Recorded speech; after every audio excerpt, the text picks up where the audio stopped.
Bonsoir. Bon ben voilà, en direct ce soir pour répondre à vos questions. Au programme de ce direct, on parle de la durée de la cérémonie, de son contenu et de toutes les questions que vous allez éventuellement poser au cours de ce direct. Donc n'hésitez pas à ajouter des questions en commentaire. J'ai déjà récupéré pas mal de questions dans les commentaires de l'événement et du teaser d'hier soir, donc je vais les aborder. Et comme je disais, n'hésitez pas à ajouter tout sujet qui puisse vous intéresser. Je vais essayer de faire mon maximum pour répondre à ce que je peux dans la demi-heure qui vient. Donc, merci déjà de vous être connecté, d'être avec moi ce soir. Je suis Claire Bay, je tiens le blog Une belle cérémonie. J'ai célébré de nombreux mariages et c'est sur la base de mon expérience et de mon approche que je réponds à ces questions. Alors, la question d'aujourd'hui, c'est quelle est donc, la première question qui a été posée par Sam, combien de temps doit durer une cérémonie? Je vais commencer par cette question parce que déjà c'est une des premières questions qu'on se pose en tout cas en général. Je vois deux raisons pour lesquelles on peut se poser cette question. Je pense, enfin, il peut y en avoir d'autres. Si vous avez d'autres raisons que celles que je donne, n'hésitez pas à me dire. Donc, les deux raisons que je vois déjà, c'est d'un point de vue pratique. Pour organiser sa journée de mariage, on a besoin de savoir combien de temps il faut prévoir pour la cérémonie.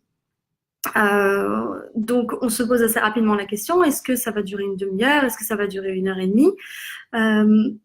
Bon, la question de savoir combien de temps va durer la cérémonie pour le planning est assez différente de la deuxième raison pour laquelle on se pose cette question. La deuxième raison, en général, c'est tout simplement pour la créer. Pour créer la cérémonie, on se demande combien de temps elle doit durer.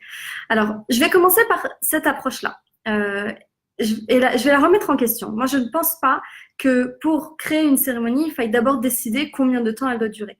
Je crois que si on veut choisir de la durée d'une cérémonie, c'est un peu comme si on voulait écrire un livre et qu'on disait, pour être bien, un livre doit faire 400 pages et après le remplir. C'est pas, ça me paraît pas être un raisonnement qui tient la route. Donc, de la même manière, on peut pas se dire la cérémonie sera bien si elle dure 45 minutes. Il faut plutôt prendre le sujet dans l'autre sens et simplement commencer en se disant qu'est-ce que je veux mettre dans ma cérémonie. Et donc on liste tout ce qu'on a envie de mettre dans la cérémonie, donc on en parlera tout à l'heure, les intervenants, les rituels symboliques, et en faisant, en fait, en construisant le contenu de la cérémonie, inévitablement la durée va en découler. Et donc forcément, on apprend plus tard dans le processus combien de temps va réellement durer la cérémonie. Donc, pour revenir à la première question, combien de temps est-ce qu'il faut prévoir pour la cérémonie? Prévoyez simplement un créneau de 2 heures. Voilà. Si vous avez par exemple, vos invités arrivent sur le domaine à 14 heures, vous ne prévoyez pas le cocktail avant 16 heures. Comme ça, vous savez, s'il y a un cocktail après la cérémonie, je donne un exemple. Comme ça, vous savez que les invités ont le temps de s'installer, de s'asseoir, on peut lancer la musique, les mariés entrent, la cérémonie a lieu, la fin, tout le monde se félicite, et tout ça, quand on prévoit 2 heures, finalement, c'est pas trop large parce que les personnes ne sont très contentes de se retrouver ce jour-là, ils discutent un petit peu, la cérémonie peut éventuellement commencer un peu en retard. Après la cérémonie, les gens restent un petit peu autour, ils veulent se prendre en photo sous l'arche, ils vont pas tout de suite foncer pour le cocktail. Donc, compter large le jour d'un mariage, voilà, c'est raisonnable. J'en profite juste pour savoir si le son est bon. N'hésitez pas à me montrer avec un petit pouce ou alors à me dire tout va bien dans les commentaires. Et aussi dans les commentaires, pour un petit peu dénouer vos doigts, pour rendre la session un peu interactive, vous pouvez me dire d'où vous regardez la vidéo. Ça nous permet un petit peu d'échanger. Et puis, coucou Chloé. Je vois qu'il y a déjà quelqu'un. Donc, voilà. Cool, le son est bon, merci. Alors, ça c'est la question de la durée de la cérémonie. Comme je disais, c'est légitime de se demander assez tôt pour organiser la journée. Mais une fois que vous avez prévu pour votre journée 2 heures pour la cérémonie, la question est un peu réglée. Et vous pouvez plutôt entrer dans le contenu et dans la construction, et ça se décidera plus tard tout seul.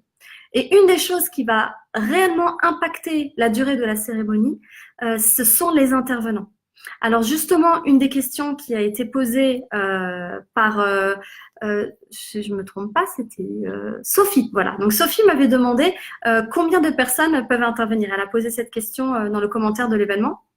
Donc combien de personnes peuvent intervenir? C'est vraiment un choix très personnel. Comme je disais, moi je vais donner les réponses par rapport à mon expérience et à mon approche. Je trouve qu'il faut bien choisir les intervenants et surtout les limiter. La dernière chose qu'on voudrait, c'est que la cérémonie devienne un passage de micro, parce que ça peut devenir un peu déstructuré et ça retire de la dynamique à la cérémonie. On maîtrise un petit peu moins bien le rythme, les grands moments, etc. quand c'est juste une personne qui se lève, prend le micro, retourne s'asseoir, etc. Je pense que 2-3 intervenants, c'est l'idéal. Pour les intervenants, il y a aussi un point très important à prendre en compte et ça pourra faire l'objet d'un autre live, d'un autre direct. Le point important, c'est il faut être sûr qu'ils sont volontaires et qu'ils sont impliqués, qu'ils vont vraiment aller jusqu'au bout de leur engagement. Ça peut arriver que des intervenants disent oui parce que ça les émeut énormément que vous leur proposiez de parler pendant votre cérémonie, mais qu'ensuite ils se rendent compte de ce que la tâche représente réellement et qu'ils mettent plus de temps à vous dire réellement que en fait ils oseraient pas trop se lancer, ils seront pas très à l'aise. Et il y a même des désistements de dernière minute. Mais on en reparlera. En tout cas, combien d'intervenants? Autant que vous voulez. Mais si vous restez limité à 2 ou 3, vous gérerez un petit peu mieux la dynamique de votre cérémonie. C'est peut-être un peu vague comme mot, mais je pense qu'au fur et à mesure des lives, vous comprendrez, des directs, vous comprendrez de quoi il s'agit. Cathy avait demandé quelles sont les personnes qui interviennent. Alors, les personnes qui interviennent, ce sont des proches et il ne faut pas forcément avoir un raisonnement, il ne faut pas forcément se dire qu'on va faire parler des gens pour les mettre à l'honneur. Parce que pour de vrai, ce qui compte vraiment, c'est que la personne qui parle ait quelque chose à dire et qu'elle soit contente de parler. Une personne qui, par exemple, un parent qui est très cher, ne va pas forcément être très à l'aise à prendre la parole pendant la cérémonie. Donc, on ne choisit pas les personnes par rapport ni à un rôle, ni à un honneur qu'on veut leur faire. On choisit plutôt les personnes par rapport à si elles ont quelque chose à dire et surtout si elles ont envie de prendre la parole. Donc ces personnes, ça peut être des témoins, ça peut être des amis, ça peut être de la famille, voilà, ça peut être à peu près toute personne qui a quelque chose à dire. Je regarde un petit peu s'il y a des questions. Alors, je vois pas de questions. Coucou Delphine. Si vous avez des questions sur ce que je suis en train de dire ou qui complètent, n'hésitez pas à les poser. Alors, je vais continuer avec les questions qui ont été posées en préparation de l'événement. Diane demandait, alors c'est un peu lié, hein, contenu, durée de la cérémonie. Elle demandait comment présenter les rituels, comment les expliquer. Et c'est vrai que ça, c'est un point important. Quand vous allez choisir un rituel symbolique, tout le monde ne fait pas forcément de rituel symbolique et certaines personnes s'arrêtent seulement à l'échange des alliances. On peut tout à fait faire ça. Mais certaines personnes vont aimer la symbolique d'un rituel. Par exemple, ils vont aimer le symbole du mélange de sable ou le fait de planter un arbre ensemble. Voilà, il y a tout plein de symboles qui peuvent représenter l'union ou représenter ce pas que vous faites dans votre vie. Ou cet événement, l'importance ou le sens de cet événement pour vous.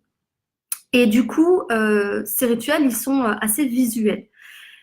Mais pour que les invités comprennent ce qui est en train de se passer, c'est bien de les expliquer. Donc ça veut dire que quand on a choisi comment allait se passer un rituel, il faut quand même prévoir tout le passage qui concerne la description, l'introduction du rituel. On va faire ça, les mariés l'ont choisi pour telle raison, c'est ça le sens que ça a. Et dire bon maintenant on passe, donc j'invite les mariés à se lever pour faire, voilà, il faut vraiment bien cadrer la présentation et conclure aussi le rituel. Par exemple, moi pendant que les mariés, on ferme une bouteille de vin dans un coffre, j'aime bien dire, pendant que les mariés ferment le coffre, ayons tous une pensée et souhaitons-leur que leur mariage vieillisse comme un bon vin. Donc, j'utilise l'image du vin dans la description. Je vois que Chichou demande combien de temps doit durer en moyenne l'introduction de l'officiant qui parle de l'histoire du couple. Alors, très bonne question.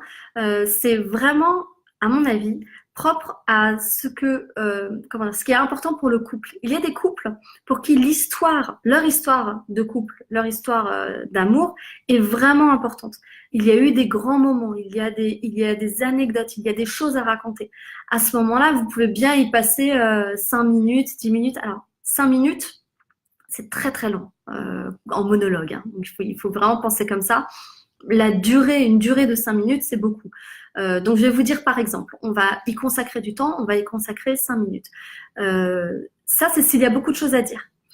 Il y a d'autres couples pour qui leur histoire n'est pas le centre de leur cérémonie. Ils ont plutôt envie que le centre de leur cérémonie, ce soit l'échange de leurs vœux, par exemple. Ils ont envie que leur cérémonie tourne autour du message que l'officiant va passer sur le sens de l'engagement ou le sens du mariage pour eux. Et du coup, ils vont passer un petit peu moins de temps à parler de leur histoire, voire ne pas vraiment raconter leur histoire.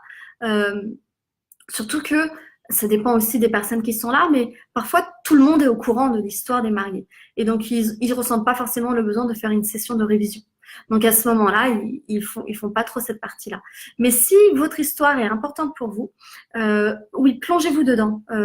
Listez bien toutes les anecdotes que vous avez envie qu'ils soient abordées, les grands moments dont vous voulez parler. Mais surtout, ne partez pas juste dans une chronologie. Ne dites pas en 2008, ils se sont rencontrés, puis en 2009, ils ont fait leur premier voyage, et en 2010, ils ont emménagé ensemble. Voilà. Il faut donner de la matière et du sens à cette historique. C'est-à-dire de parler, même si on passe 5 minutes à parler uniquement d'un événement, par exemple l'emménagement, qui va vraiment représenter comment ce couple s'est construit, comment ils ont su surmonter une épreuve, ou alors ce qui fait leur lien, leur humour, ce genre de choses. Ça va apporter quelque chose à la cérémonie, ça va apporter de la richesse au contenu. Donc voilà, j'espère que j'ai répondu à ta question, Chichou. N'hésitez pas à continuer à poser des questions en live. En attendant, je continue sur la question de Sandra. Elle a demandé est-ce qu'il est possible de passer des messages personnels plutôt que des lectures de texte. Donc, on est en train de parler des personnes qui vont prendre la parole dans la cérémonie. Et c'est vrai que dans la tradition, j'ai envie de dire, de l'Église, par exemple, on a l'habitude que les interventions, ce soient des lectures de texte. Et en plus, en général, ce sont des lectures de texte qui sont dans un répertoire bien défini. De rien, Chichou. Donc voilà, les lectures de texte, on a l'habitude que ce soit quelque chose d'un petit peu ritualisé même. Dans une cérémonie laïque, vous n'avez aucune obligation non seulement de rester dans un thème, mais en plus, vous pouvez sortir de la lecture de texte et avoir des discours personnels. Ou alors, il y a des personnes qui sont plus à l'aise quand ils se reposent sur un texte. Ils choisissent un texte qui leur parle et ça leur permet déjà de s'appuyer sur quelque chose pour passer leur message. Et s'ils font ça, ma recommandation, c'est d'ajouter un commentaire personnel au texte. Dire par exemple pourquoi on a choisi ce texte ou ajouter soi-même sa conclusion.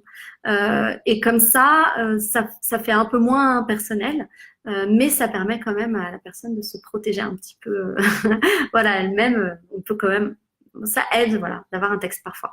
Maintenant, si quelqu'un veut écrire un discours, je trouve que c'est encore une fois, ça va donner cette saveur à la cérémonie.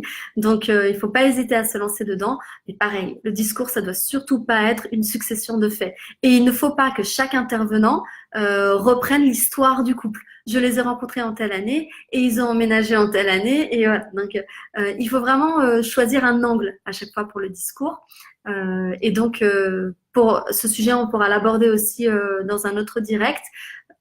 Et puis, vous savez peut-être, il y a le cahier d'exercice lecture et discours de cérémonie qui est destiné vraiment aux intervenants qui veulent écrire des discours personnels, donc avec toutes les règles à aborder, à garder en tête. Voilà. Merci Christelle d'avoir tagué quelqu'un. Et d'ailleurs, je vous propose de faire ça si vous pensez que quelqu'un devrait regarder cette vidéo, votre officiant, tata, parrain, sœur, voilà, que ça pourrait l'intéresser d'avoir quelques informations. Proposez-lui de nous rejoindre. Voilà, ça fait un quart d'heure, on est à peu près à la moitié. Je vais continuer avec les questions que j'ai eues dans l'événement. Si vous en avez, voilà, je jette un coup d'œil en live, n'hésitez pas à les poser en commentaire et j'essaie d'y répondre comme je vous disais. Alors, une autre question. Je vais aller dans les questions un petit peu plus compliquées qui ont été posées dans les commentaires de l'événement. Fanny demande comment commencer la cérémonie. L'introduction des mariés, une présentation, comment intégrer et quand un rappel aux absents, donc les personnes qui n'ont pas pu être présentes sans que ça soit sinistre. Donc j'imagine qu'elle parle des personnes qui n'ont pas pu être présentes parce qu'elles ne sont plus parmi nous. Donc il y a beaucoup de questions. Comment commencer la cérémonie? Il faut toujours commencer la cérémonie par un message de bienvenue. Et la manière dont on commence la cérémonie donne le ton de la cérémonie. C'est-à-dire que si l'officiant commence la cérémonie de manière très solennelle, tout le monde va se dire « Ah, c'est sérieux comme cérémonie, on est dans un chute, faut pas trop… voilà, il faut bien se tenir. » Si l'officiant commence… Moi, j'avais tendance à commencer avec un ton plutôt chaleureux, ouvert, avec un sourire. Je suis très heureuse. Enfin, je suis très heureuse, mais je vous remercie au nom des mariés d'être présents aujourd'hui. Voilà. Et donc, ça crée une sorte de bulle autour de nous tous. Ils étaient inclus dans la cérémonie et ils se détendaient un petit peu. Et puis, voilà, ça fait que les gens expriment un peu plus leurs émotions. Ils peuvent rire, ils peuvent avoir une larme. Donc, la manière de commencer la cérémonie va vraiment donner le ton. Ensuite, l'introduction, la présentation des mariés, bon, on en a un petit peu parlé tout à l'heure. Effectivement, c'est bien d'entrer en douceur dans le sujet et donc commencer en parlant des mariés, de leur histoire ou de leur couple. Donc, qui n'a pas parler du couple n'est pas forcément un récit chronologique, hein, ça peut être leur valeur. C'est une bonne entrée en matière. Dans la question de Fanny, il y avait aussi comment intégrer un rappel aux personnes qui ne sont plus parmi nous. Alors ça, moi je pense qu'il faut vraiment choisir si on a envie d'en parler. Donc en général, on va remercier les personnes d'être là. On va avoir une pensée pour les personnes qui n'ont pas pu venir. Parfois, ce sont des personnes qui n'ont pas pu faire un voyage pour se rendre au mariage. Et parfois, il y a des personnes qui ne peuvent pas être là parce que un décès dans la famille ou un décès proche dans l'année passée ou les 2 années passées, parfois un peu plus. L'absence de quelqu'un peut réellement manquer le jour du mariage. On peut le mentionner. Il faut faire attention à ne pas, comme le dit Fanny, rendre la chose sinistre. Donc, il ne faut pas trop s'étendre dessus, mais on peut en faire quelque chose de vraiment chaleureux. Et avoir juste une pensée pour la personne qui n'est pas là et seulement mentionner son nom. Certains mariés décident de réellement symboliser ça en faisant par exemple un lâcher de ballon qui est un rituel symbolique destiné à la pensée pour les absents. Donc ça aussi c'est possible. Dans tous les cas, je pense que quand vous aurez écrit toute votre cérémonie, quand vous la relirez, vous verrez, vous sentirez si vous avez bien intégré cette partie-là. Et si vous voulez en dire un peu plus ou un peu moins. Voilà. Je vais continuer donc à regarder les questions. Personne ne m'a encore dit où vous étiez et d'où vous regardiez la vidéo. Si vous voulez le dire, vraiment, ça me ferait plaisir de savoir. Moi, je suis à Paris, je suis chez moi, voilà. Donc, j'aimerais bien savoir où vous êtes, peut-être où vous vous mariez aussi. Donc, il y a Fabienne qui demande comment lancer la rédaction. Comment lancer la rédaction? Alors, c'est vrai que c'est une question… Enfin, je comprends. On a l'impression de se retrouver devant une page blanche. On est littéralement devant une page blanche et on se dit, je commence par quoi? Je pense que la rédaction, déjà, il ne faut pas vraiment le voir comme une rédaction. La première chose à faire, c'est de se dire de quoi on a envie de parler. Il faut vraiment entrer dans une réflexion sur le couple, sur le mariage, sur le sens de cet événement en particulier. Donc, on commence par lister des idées, poser des choses de manière vraiment sans aucune mise en forme. Et puis les moments que vous avez envie de vivre, l'échange des alliances, etc. Et vous rédigez la cérémonie, moi j'ai envie de dire, dans n'importe quel ordre. C'est-à-dire que, enfin, on est en train de parler de l'exercice d'écriture, hein. À la fin, il faudra bien sûr composer et mettre dans un ordre approprié. Mais dans l'exercice d'écriture, laissez-vous plutôt aller avec l'inspiration. Et si un sujet vous inspire à un moment donné, vous vous lancez dedans.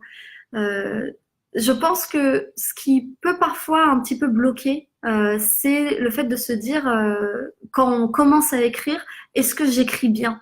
Est-ce que mon style est bon? Et en fait, ça, tout de suite, on est dans l'autocensure. Donc, on commence et puis on s'arrête. Je crois que quand on veut lancer la rédaction, il faut surtout pas se censurer. Il faut, voilà, vraiment entrer dans une manière très simple de parler des choses, comme si vous étiez avec un ami et que vous voulez juste lui raconter des choses. Et vous écrivez comme vous parlez. Vous pouvez même vous enregistrer. Et ensuite, plus tard, vous pourrez revenir dessus. De toute façon, quand vous reviendrez dessus à tête reposée, vous verrez automatiquement ce qui a besoin d'être ajusté, corrigé. Et là, vous entrerez plus dans le travail de rédaction. Mais au début, quand on écrit une cérémonie, il ne faut pas penser rédaction. Il faut penser création, en fait. Et il faut penser vraiment qui on est nous. Voilà, quel est ce message qu'on veut passer nous? Et la cérémonie doit être personnelle, elle doit être authentique. Il ne faut pas rajouter de la forme. Il ne faut pas chercher à être plus solennel. Le moment sera solennel parce qu'il y aura une entrée, il y aura un début, une fin, des grands moments. Ça sera naturellement solennel. Donc n'essayez pas d'ajouter quelque chose qui est en dehors de vous. Mettez vraiment votre être dans votre cérémonie.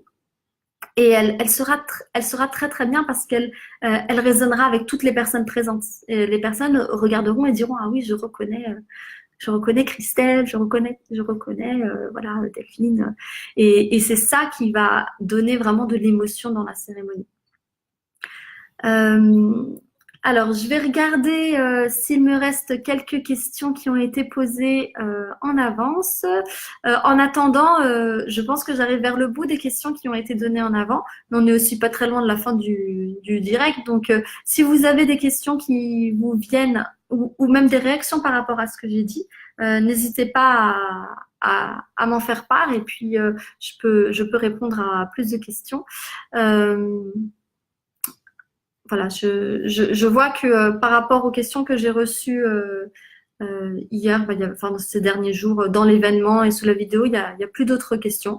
Donc, pour résumer, combien de temps doit durer une cérémonie? Je vous le disais, ne vous posez pas cette question au tout début. Prévoyez 2 heures dans votre journée de mariage pour la cérémonie, mais prévoyez, enfin, ne commencez pas votre cérémonie en réfléchissant à sa durée.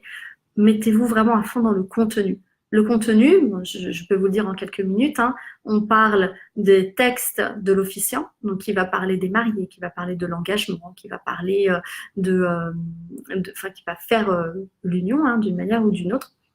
On parle des intervenants, les proches qui vont lire des textes ou dire des discours, les rituels symboliques, si vous choisissez d'en faire un ou plusieurs, mais un, ça c'est largement suffisant, hein, et même aucun rituel symbolique, pour certaines personnes, ça a plus de sens. Et ensuite, l'échange des vœux, l'échange des alliances, on finit avec le baiser, on lance la musique, voilà. Là, vous avez à peu près le contenu. Ensuite, projetez-vous dans votre cérémonie et imaginez vraiment quel moment vous avez envie de vivre. Voilà, donc j'ai l'impression que pour aujourd'hui, il n'y a plus de questions. J'ai été vraiment très très contente que vous participiez à ce direct. Merci aussi aux personnes qui regarderont cette vidéo après. J'aimerais beaucoup savoir ce que vous en avez pensé et je vous annonce tout de suite qu'il y aura un autre direct qui aura lieu la semaine prochaine, même jour, même heure. Si vous restez 10 secondes dans les parages après l'événement, après la vidéo, vous pourrez voir l'événement, vous pourrez vous inscrire et vous pourrez commencer dès maintenant jusqu'à la semaine prochaine à lister les questions que vous aimeriez bien que j'aborde dans la prochaine vidéo. Voilà, j'aimerais beaucoup savoir ce que vous en avez pensé. Je vous souhaite à tous une très bonne soirée. À très bientôt. Au revoir.